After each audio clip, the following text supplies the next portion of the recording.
this is Gabe. How y'all doing today? Um, like, so I went and got set up for the stream, and it's like the most depressing news.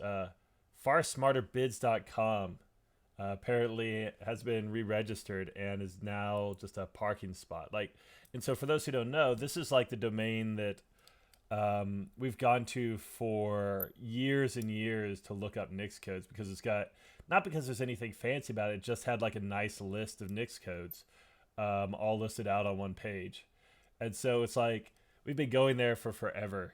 But I guess finally it became unmaintained, so it's no longer there for us. We're tempted to go see what it would take to like re-register the domain and just host that one single page that we always checked. In the short term, though, I think we'll just use the Google cache, and we'll figure out somewhere. We may put the data on VCDB or something. Yeah, Time Machine would work as well for it. So, okay, let's get started. I have other things that I need to get done today, and so hopefully we'll be able to go through these quickly. The cached version of the page. So let's see how many issues. I have new ones assigned to me for today. Yeah, exactly. By the way, if you push or if I push any issues to VCDB this week, I'm working on the workflow. And so normally I push this stuff the day I code it on stream. And then it's available in the data set the next day as the workflow picks it up.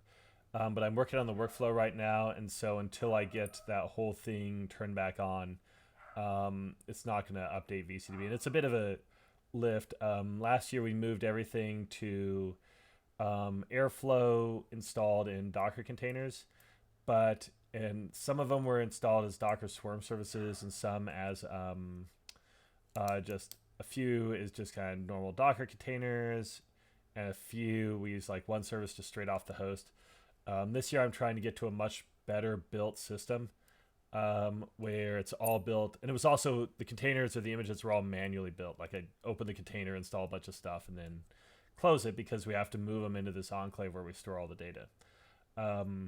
This year it's a little bit more rigorous. I think I've got everything defined as through Docker files and Docker Compose stacks that we deploy.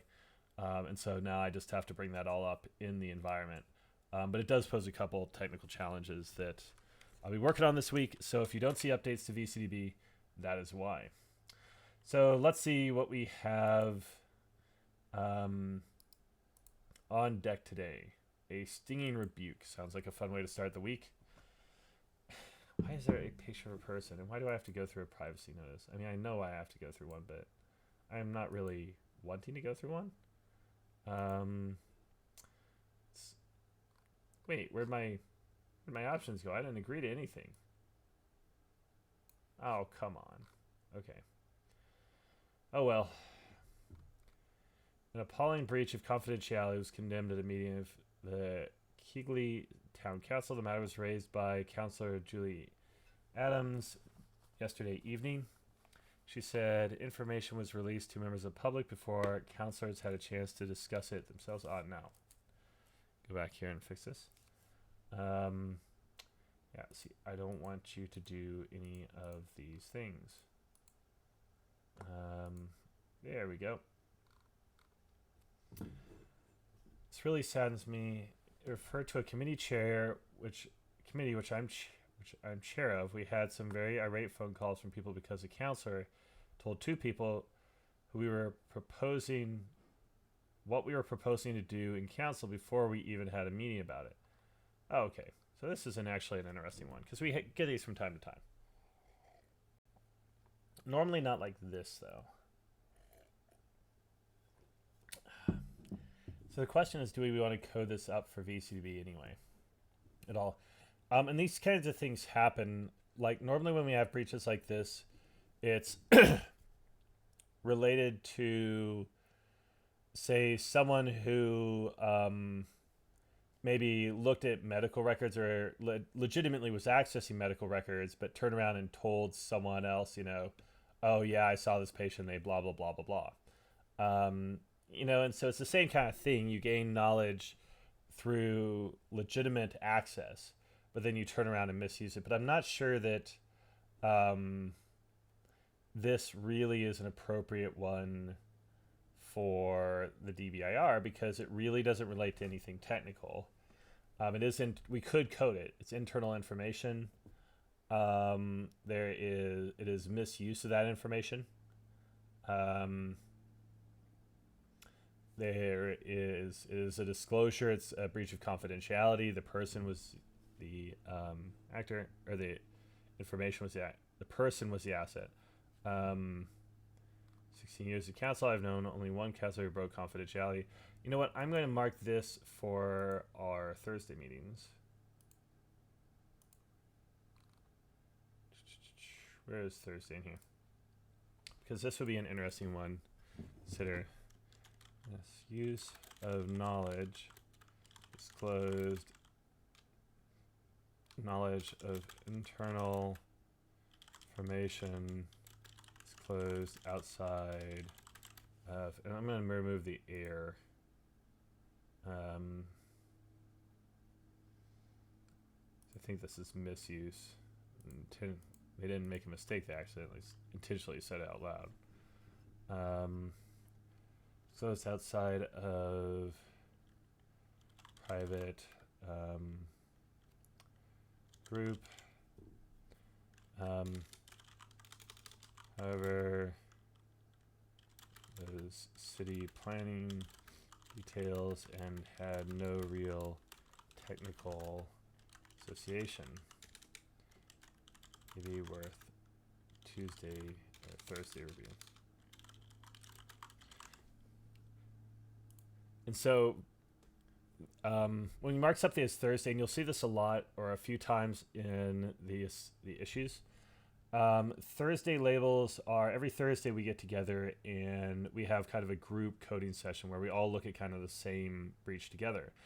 And they tend to be either ones that are very, very stereotypical, where it should be a very simple, consistent process.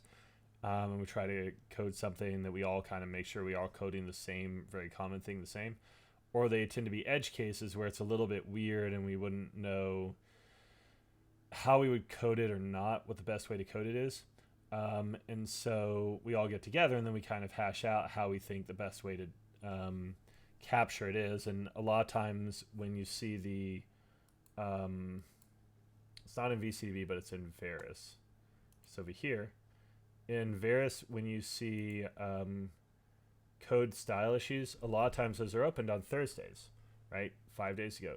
And it's because we were going through our potential complex or kind of edge case cases or very common cases, and we were noting things that we would like to see done repeatedly. You know, if you see this kind of situation, here's how you handle it. And so we capture those in coding style, and a lot of those happen during our Thursday reviews. So I'm going to mark this one for Thursday review. I'm going to unassign myself and assign it to Suzanne, who normally picks the Thursday cases. And we will pass that one. So what's next? Over 5,000 wind tray customers hit by data breach. Sounds a little bit more standard. Oh, we need to open this in a different tab.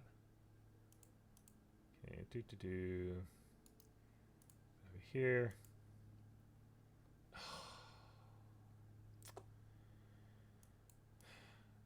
My interest in screwing with this is minimal.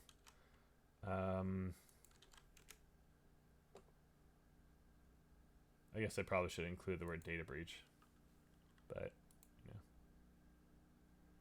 it shows up on databreaches.net, but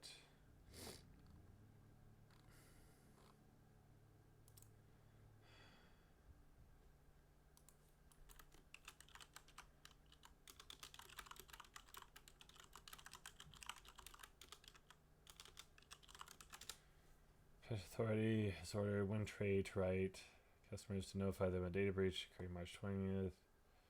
5,000 customers affected. Service provider responsible for the self-care 3 area was attacked. A total of That doesn't really help. I mean, we know the data, we know the victims, we don't know the asset, we don't know the action. Let's see, can we get anything else here?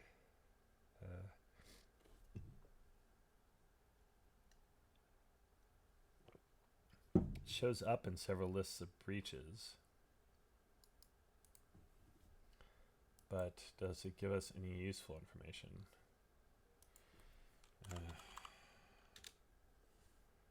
Where does this go to?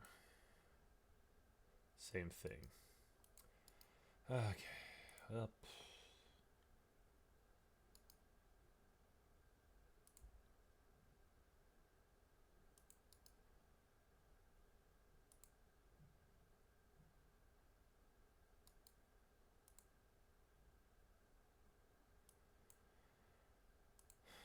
To be honest, this is not looking like a lot of detail. I'm curious where this little thing is. It's another duo here.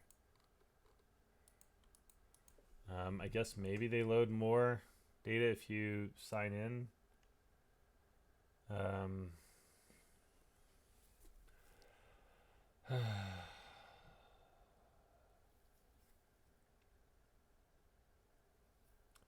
Ordered win trade to right customers to.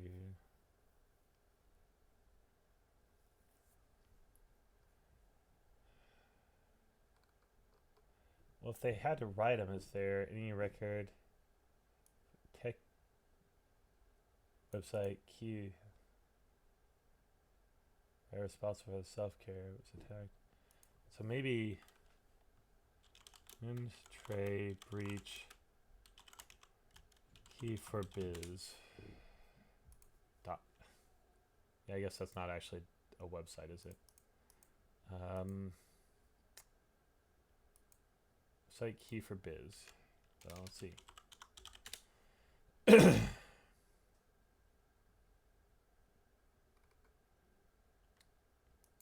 This.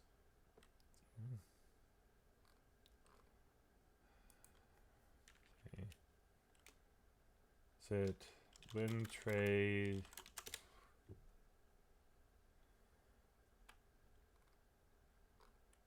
I mean, that number should be the same too, right? This thing here. So, nope. Maybe 5,000.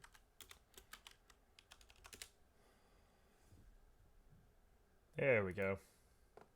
See if there's any more detail on this. Where's my translate option? Anything over here? I am not installing this.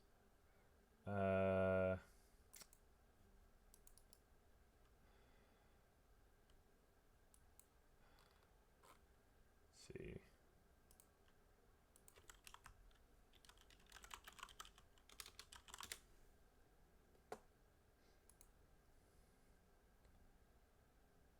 See, can I just translate domain? Here. Is there any option here? I know, but I already passed on one, so I feel guilty passing on another. But why in the world won't it translate this one? I also feel guilty for not signing up for that website just to see if it showed me anything more, but like, we all have our limits. I mean, there's a lot of text here, right? This is like, there's actually content. Where did Google Translate go? Here. Text, just put it here. 5,000 customers have suffered a cybersecurity attack March 20th, so we have a date which allowed to view and clearly acquire the user IDs and passwords necessary to access their online profile. Let's go. Theft data include name, tax ID, telephone number, email address, and invoices for the last 6 months. Yeah, I know. Um, this is the other thing though is that I also we would like to get better at capturing international breaches, um, more than just kind of what we currently have. But part of that means being willing to kind of go and look into things that are not in English necessarily. Breach on March 21 last year, starting took on the IT violation took place with the consequent unlawful display and acquisition of credentials containing a file containing taken on March by its own service provider. Must be said that for the customers, it could also have been unauthorized access to personal data trace self-care system. Other things the customer. When, I wish they would say what actually happened. I mean, it sounds like it was stolen. Now said undergone, suffered from the data breach on March 21st. Took place on the IT system of self-care trade.it owned by them, formerly this.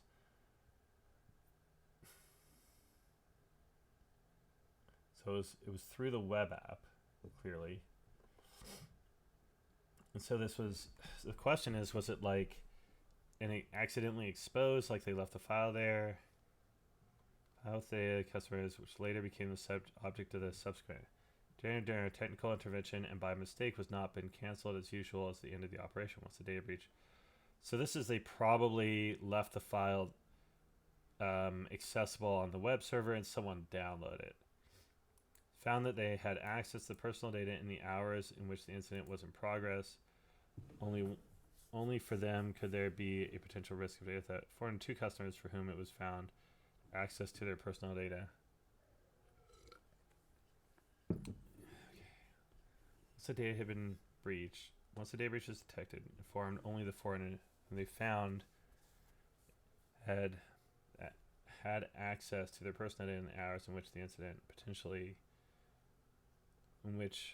incident was in progress, believing that only for them could there be.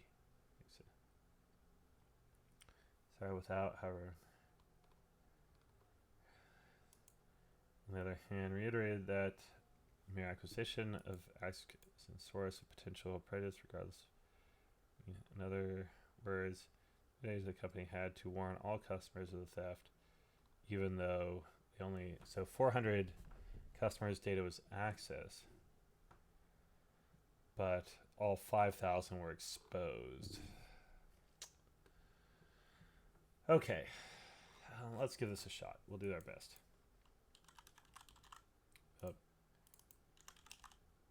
Let's do this. There we go.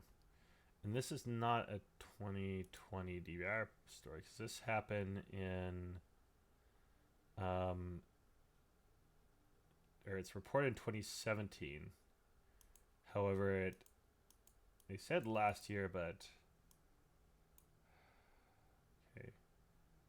I'll just play an acquisition credentials gain a file containing the data 5,000. March 20th, 2017.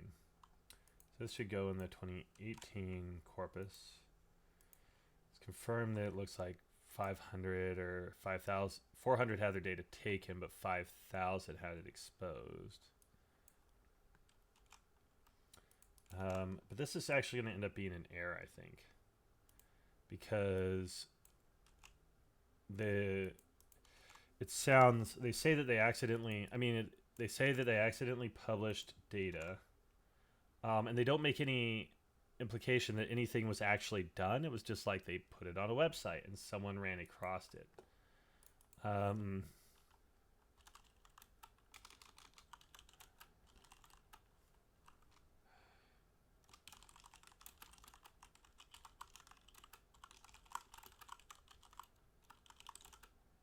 During, I don't know what to say, during maintenance, I guess.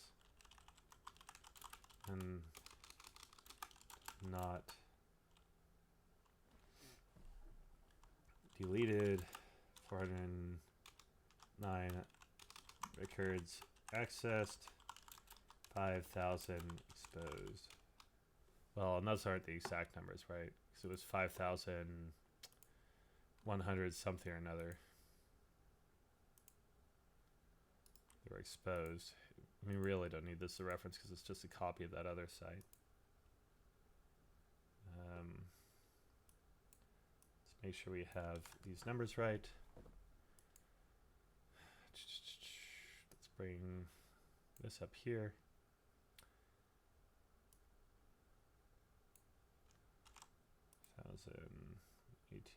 402. Okay, confidence, medium. Timeline, we know the incident happened, I think 2017, March 20th is the date. Well, that's the date that it was accessed.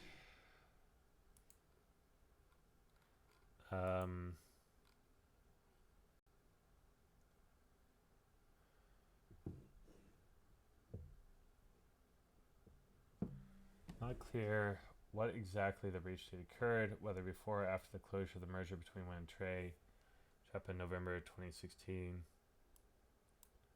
So they don't know when it was exposed. They know this is when it was taken. So they don't know when the error occurred there, but they know this is when the access has happened. Okay, well, we'll put this here because we really don't know a bunch about this. Do we even know discovery? Discovery has to be at least months because it certainly happened. Well, it depends when we're going to count. If we're going to count this as the incident. Yeah.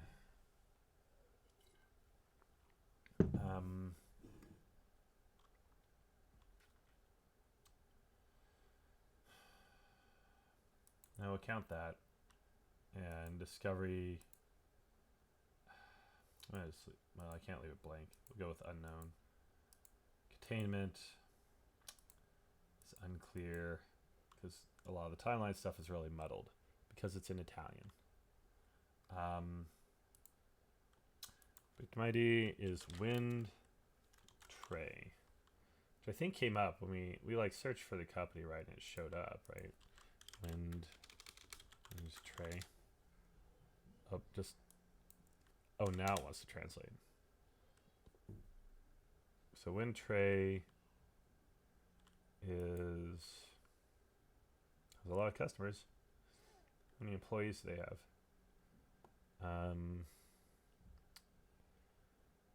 The telecom operator operates mobile fixed telephony. Oh, interesting. It's not what I was going to guess.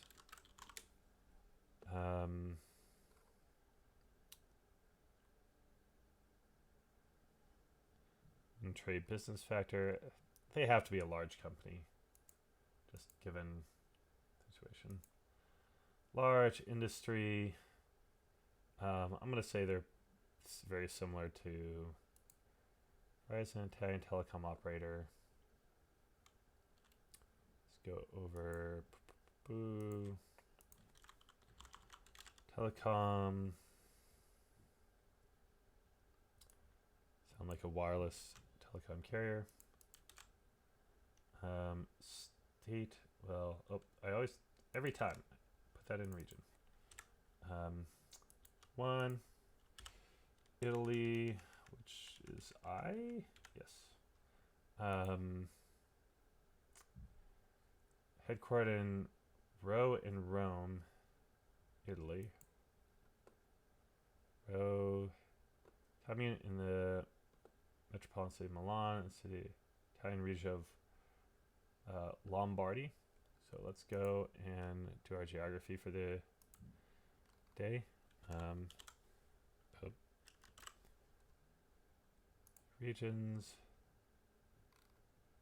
Lombardy has. I need the alpha 2.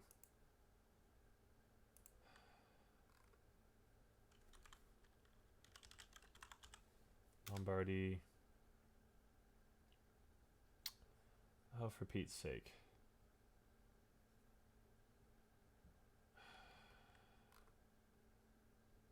Milan is MI, I guess. So IT MI, maybe. Region should be Western Europe. I think Italy is Western Europe. Is that correct? It's got to be, right? Come on. So that's not helpful. Like, just the region. This is not a political discussion. I just want to know where it physically sits. Okay, it's classification. See, why is it always so hard to figure out what region of the world country is in?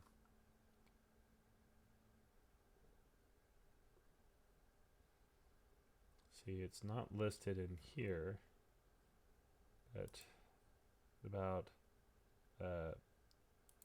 Southern Europe, is it? Nah, Southern. Okay. Well, that's why we look. So Southern is 039.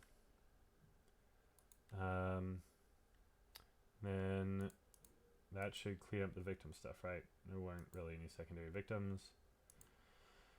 Now what happened? This seems like an error, and it's a publishing error.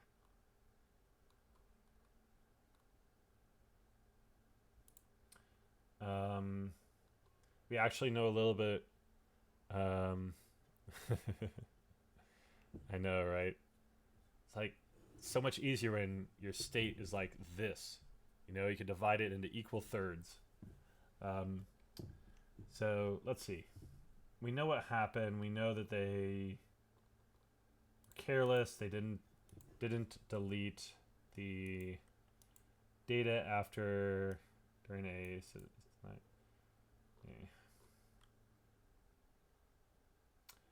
Set undergone.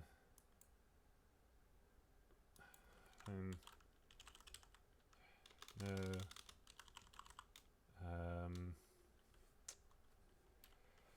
Found the personal information hours. Found that they had access to personal in the hours in which the incident was in progress.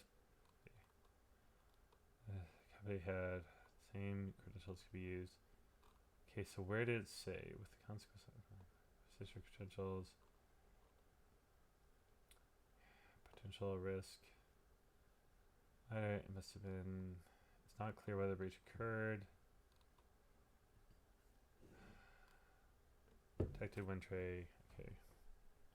During a technical revision and by mistake had not been cancelled as usual at the end of the operation. Data, the file.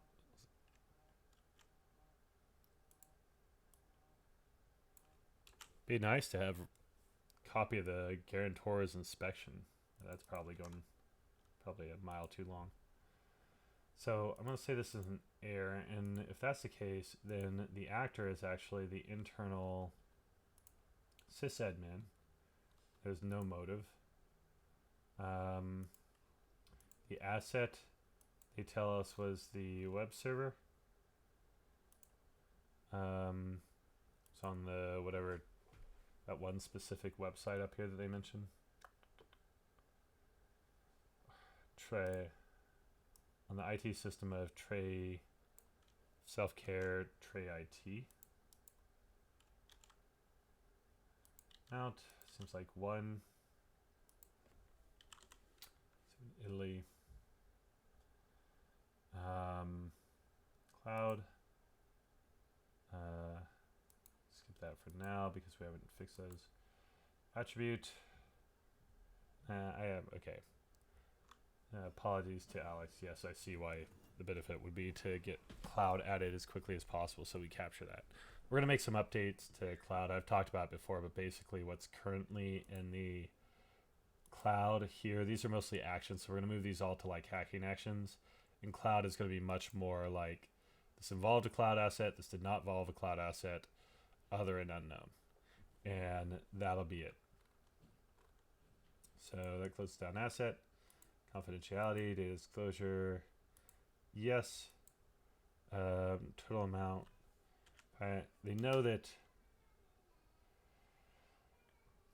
5,118 records were exposed. They believe 402 were taken from the sound of it. Though I really don't know how they made that determination. It's involved credentials, and then it also involved personal information. The sound of it, right? Because it's like there were clear text, IDs and passwords, but also names, tax codes, phone number, email address, invoice, all that stuff. And this was customer data, stored unencrypted because it was clear. Data abuse. You know, it doesn't say. It doesn't articulate that the data was actually abused. So close that. Discovery method. We don't say. Value chain, it's an error. Impact. They had to disclose it. That's about it. Plus, this was a random assignment, I'm pretty sure. Yep. No notes for it. Event chain and error by an internal actor led to a server compromise of confidentiality. And we can mark this one as validated. Let's save it off. And it's a little bit longer because of all those notes we put in it. And we'll copy it over here just to make sure that we have a extra record, just in case something happens. And we can close this one. Okay, let's go on to the next one. Phishing scam diverts more than 40,000 from Denver public schools. Ouch. But like we know from the DBR this year, if it's a business email compromise, maybe there's a chance that they got some of it back. They reported it quickly. Denver computer hack scam has made 40,000 of direct deposit money oh, this is a W-2 scam. Or not a W-2 scam. It's a diversion of salary. And thieves are suspected of stealing the funds, which were intended to pay the school district staff. Colorado CBI is investigating the crime, according to DPS, Denver Public Schools. Trying to learn behind the privacy of a computer screen, funnel the money. Investigators are trying to learn who, behind the privacy of a computer screen. Yeah, someone got creative. Funnel the money from direct deposit payment into an unauthorized account. We do what we can to educate our employees on phishing. We do our best to have firewalls in place. The precautions were not enough to dodge the district-wide attack. Dude said emails were sent to employees. Yeah, it happened a lot, and this is probably an older one, and so it wouldn't surprise me. Yeah, like it's 2017. So this kind of fits in that time. And this is this really interesting thing where we see it a lot. It's like, you know, you see a rash of something and then it feels like, you know, maybe this is a trend, but yeah, if it almost turns out to be a fad, like the W-2, there was this type of stuff, diverting salaries, which doesn't work very long because people figure out that their salaries are going somewhere else. Then there was the W-2 stuff. And it's really surprising to me because they die down really quickly as well. And I wonder if it's like, you know, even though conceptually anyone could kind of figure it out, it's really just it's a single threat actor or a single group that goes, hey, we figured out something that works. We're going to repeat it until people start to catch on. And then when they catch on, the group kind of gets bored of it, they just go on and do something else. You know, or they have enough money and they retire and sit around in the lap of luxury, which sounds like a great idea. Retiring, not the whole scanning people thing. But I do like the lap of luxury when it is an option. Like sitting on my porch reading a book. Like, I think my bar for the lap of luxury is pretty low at this point as well. Okay. So we do what we can to educate people, but these precautions were not enough. Mail was convincing enough that it made 30 people click it. Some of these employees fell allowing the criminals to hack the district's payroll system through individual accounts. So it sounds like the email collected their credentials, and then the credentials were used to log in and divert their money. Since we paid the employees, yada, yada, yada. Okay. That's a pretty straightforward one. Again, this happened in, say, March of 2017. And GitHub ID.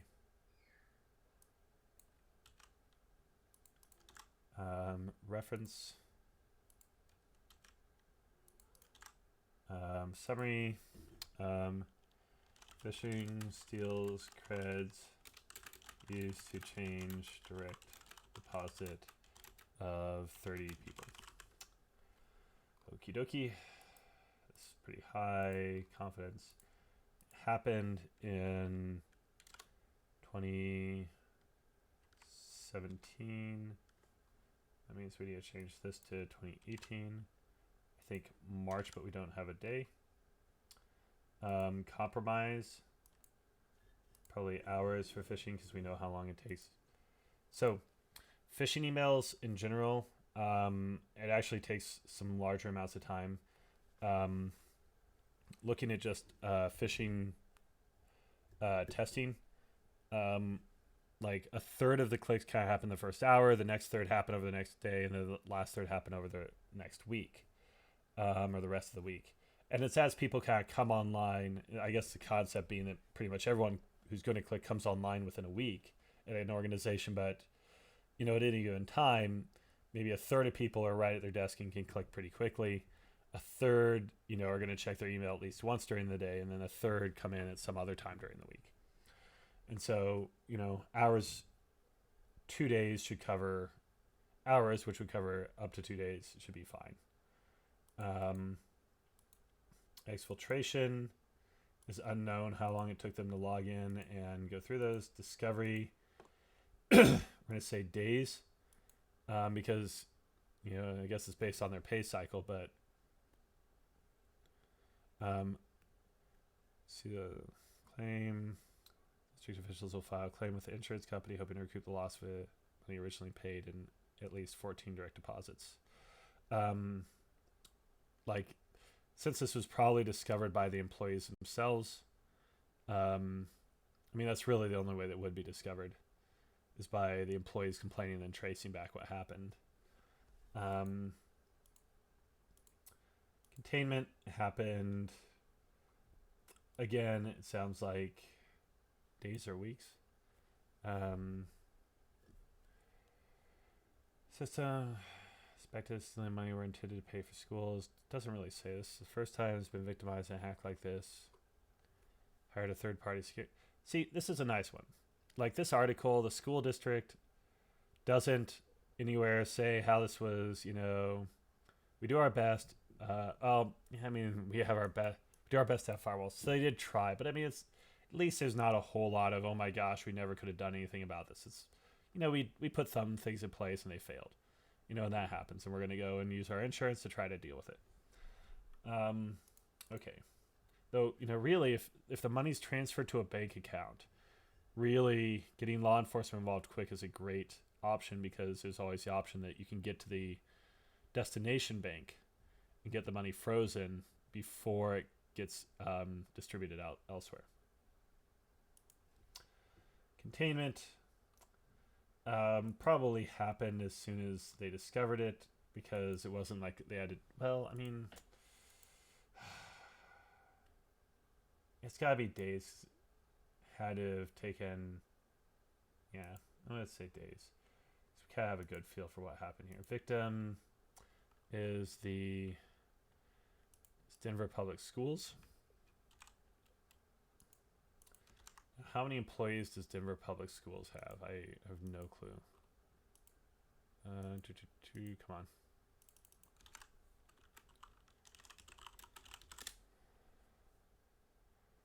Okay. Operates 200 schools. And so they're going to be at least large. Number of employees, 14,000. That helps us. We can say their employees are between 10,000 and between 10,000 and 100,000 or 25,000. Industry.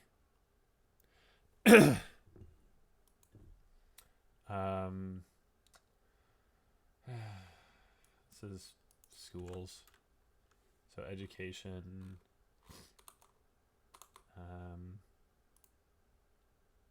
Oh, can't click the links. That's no fun. Takes all the. What's the benefit of it? So college, elementary, and secondary schools. Locations affected. It sounds like one. All these purposes. United States, North America, US, Colorado. I used to live there. It's our victim information. Action. Where'd my actions go? Technically, I want social. Social, phishing, vector, email,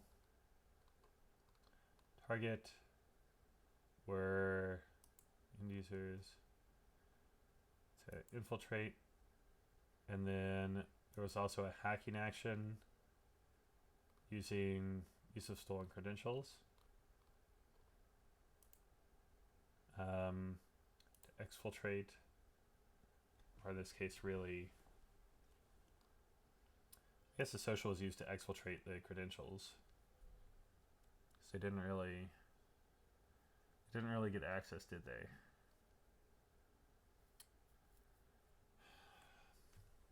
And then this was just used to cache. This was used to infiltrate. So they exfiltrated credentials. Because the attackers, because the victims came to them, and then they used that to infiltrate this system where they stole the money. This was done through a web application, and it was probably that easy. Okay, the actors were external. This was an organized thing. It was financially motivated. We don't know where from. The assets, and we're gonna have a couple. We're gonna have 31 assets in this case. So we're gonna have one web server where the credentials were used. And then we're gonna have 30 people who gave up their credentials.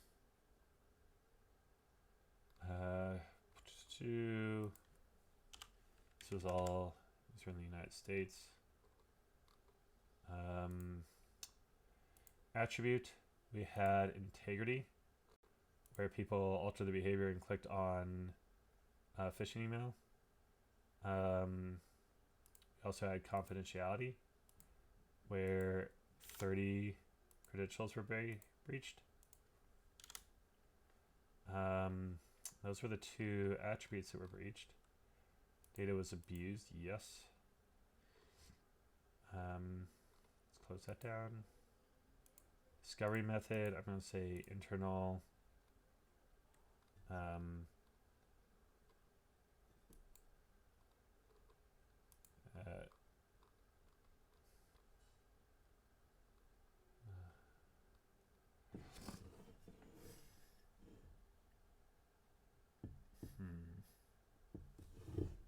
Yeah, probably by employee.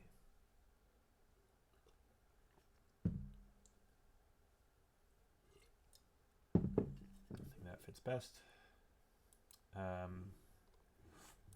This one was interesting. Like, there's some development of a website because you had to mirror the payment site.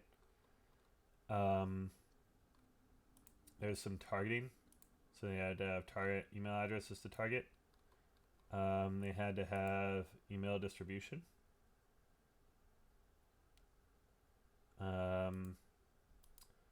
Cash out was direct. They stole the money.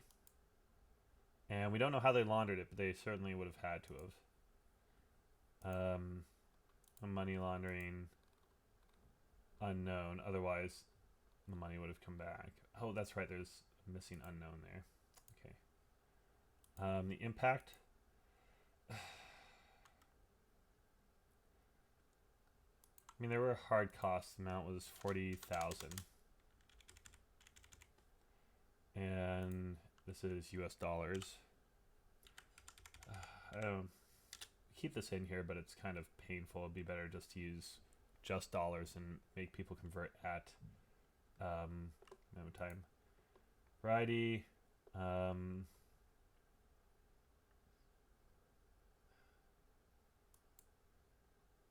see. 40,000. Really minor. There was a loss of 40,000, not 400,000. Okay, so we can remove the impact. Plus, this was a random assignment. We had a social action by an external actor on a person compromised their integrity. And they compromise their confidentiality. They acted and then they disclose their password, and so we'll do the confidentiality step. And then a hacking action using the credentials, external actor. And actually, we need to go add another change of integrity up there into the compromise section. So it's on the server. This was an integrity change because in the attributes, not only did they alter the behavior, but they didn't initiate a fraudulent transaction, but they modified the configuration. And I have to remember which of these lets me do two at the same time. There we go. Modify configuration, alter behavior. There we go. And with that, we can mark this one validated. Oh, actor external country. Actor external country, United States, or unknown, excuse me. Thanks for validation there, and we will save that up. We'll save this off. Okay. And file new, we'll do another one.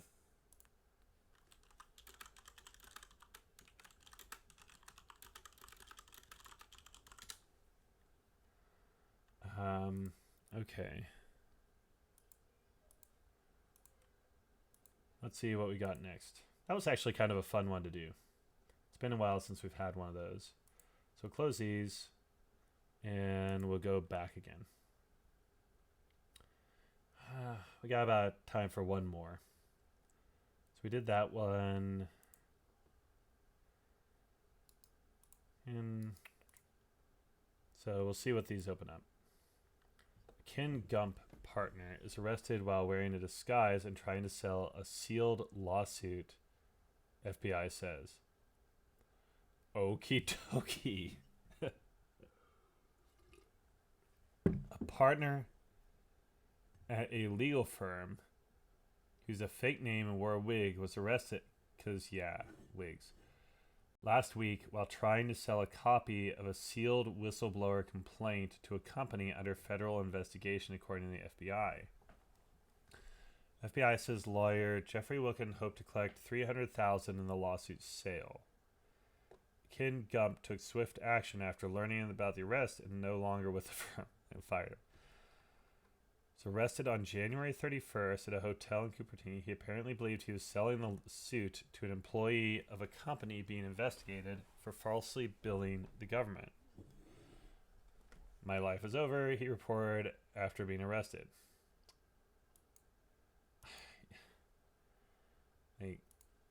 Did he... The funny thing is, I'm sure this guy had done this before, right? Like, they set him up for this. Okay. Criminal complaint accuses him of contempt of court. Probable cause affidavit unsealed on Monday says the investigation began after a high-ranking employee of a technology security company told the FBI he had received a call from a person calling himself Dan.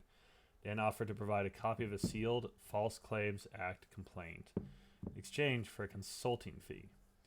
The employee agreed to record phone calls with Dan. Dan demanded a fee of $300,000, later raising it to $310,000 and asked for payment in Bitcoin. Dan arranged to meet a different corporate employee, the FBI agent, in the lobby of the Hilton Garden Inn, and Akin Trump spokesman released a statement. We are shocked and deeply troubled by the conduct. And so this is actually going to be an interesting one because I'm not going to code this as a breach. This is going to be a near miss. He tried and did not succeed in causing a breach. And we rarely code these, but since we have one in front of us, you know, why not? Okay. Do that. See. I want to copy this over here.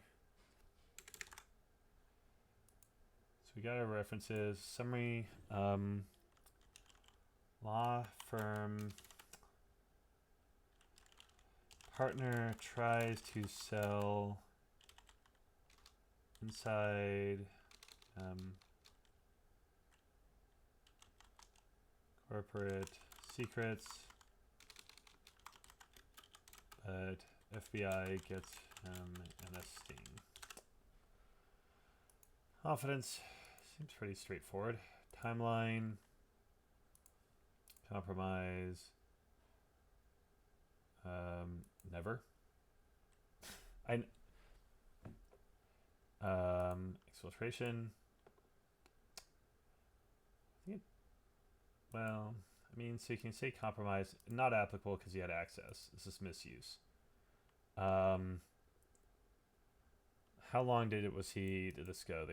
He contacted him. He was arrested January 5th. Contact in April. So took maybe 8 months.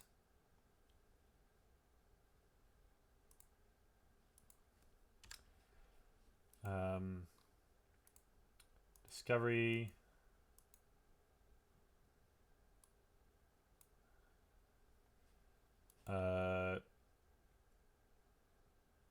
Probably days to contact them. Containment. I'm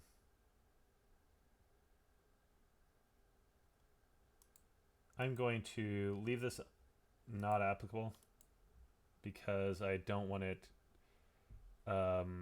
influencing this, because containment really doesn't matter since it never got out.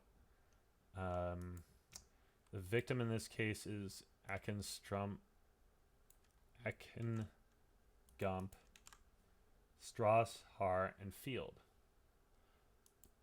Okay. Let's search for them. I'm sure they have a few employees. They have 2,000 employees. Wow, this is not a small law firm. I guess they've got a Wikipedia page, so I probably could have guessed that. 1,000 to 10,000 employees. Industries. Let's go and look for legal services. A office of a lawyer. Locations affected sounds like one. It's in California, right? Cupertino, California. So United States. And remind me to put in the actor as well as being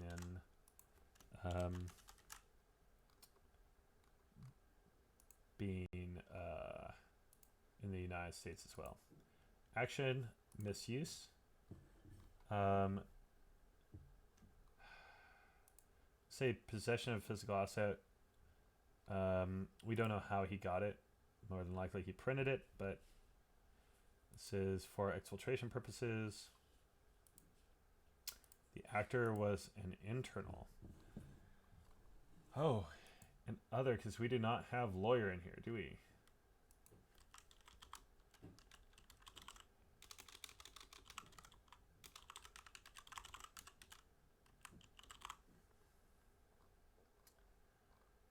No.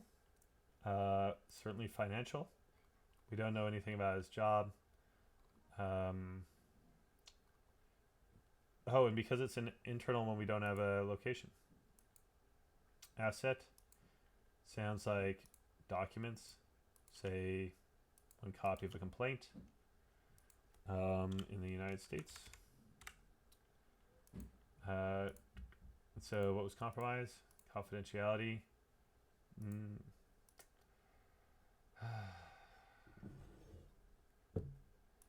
No, because he tried to and failed.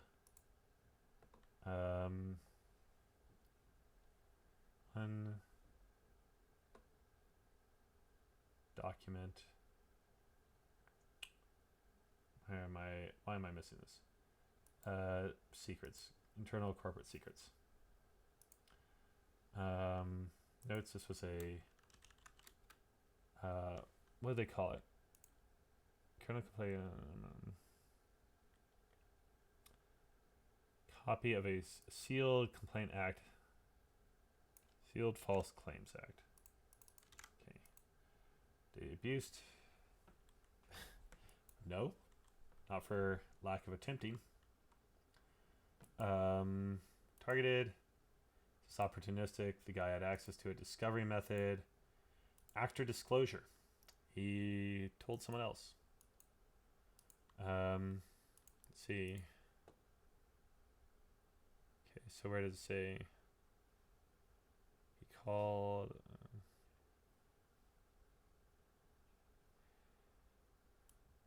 Received a call from a person calling himself Dan offer. Okay. Let's put this text in here. I'm going to remove these quotes because I don't want to have to deal with them if it becomes a parsing issue. They don't get escaped correctly.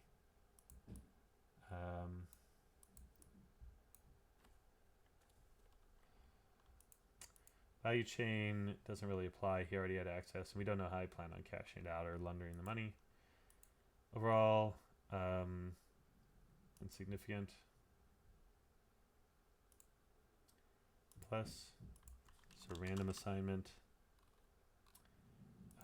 This was misuse by an internal actor on a physical asset, media, trying to compromise confidentiality and failing miserably. We can validate that.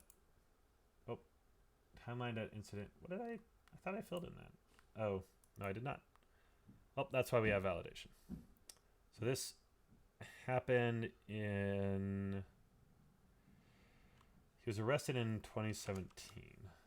So this is when he actually attempted this. With January 31. No time? No time.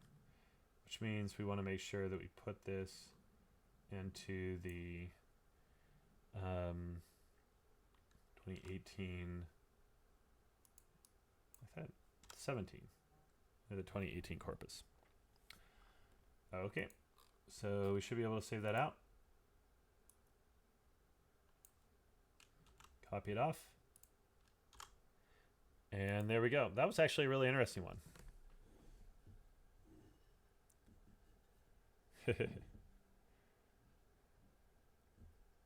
Yeah, I'll give that one a look. I had seen that there was something about that. And so, yeah, I do think, so now that we're kind of finished with the breaches for the day, just pontificating a little bit, I think that the reality is that we really do need to focus on the attacker's economics. Like, you know, I make this analogy when I speak, but there's so many targets. Even if we're all good at security, all the people that are watching this, all the people that ever see the DBR are good at school or good at security. There are so many people that aren't, that it really is more than enough to fund the attackers as long as they want. And so we have to go after the things that enable attackers to operate efficiently.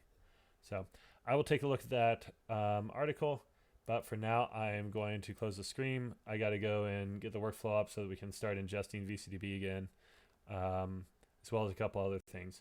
I'll be back Thursday, and then if you'll be in St. Louis, I'll be at B-Side St. Louis on Saturday. So see you all later.